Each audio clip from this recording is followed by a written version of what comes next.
ఓం నమో భగవతే వాసుదేవాయ.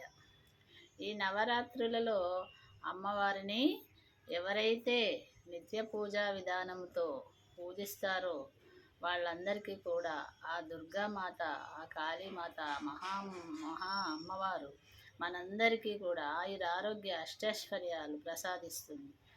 జై భవానీ, జై దుర్గా భవానీ.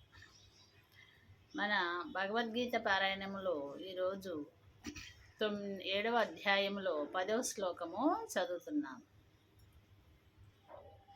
బీజం మాం సర్వభూతానాం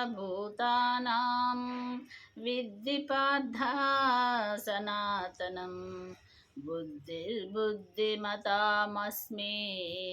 తేజస్వేజస్వినామహం.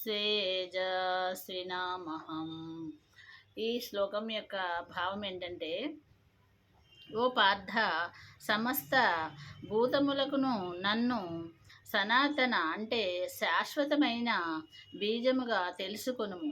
ప్రజ్ఞావంతులలో ప్రజ్ఞను నేనే, తేజవంతులలో తేజస్సును కూడా నేనే అని ఈ శ్లోకం యొక్క భావము. ఆ శ్రీకృష్ణ భగవానుడు అర్జునుడితో యుద్ధరంగమున, ఓ అర్జున, ప్రతి ఒక్క విషయంలో కూడా ఒక ఋషులలో కానీ, తేజస్సులో కానీ, ఒక యజ్ఞాలలో కానీ, ఒక సనాతన ధర్మంలో కానీ అన్నిట్లో కూడా నేనే ఉన్నాను అని ఆ శ్రీకృష్ణ భగవానుడు తెలియజేశాడు. జై శ్రీకృష్ణ, జై శ్రీమన్నారాయణ.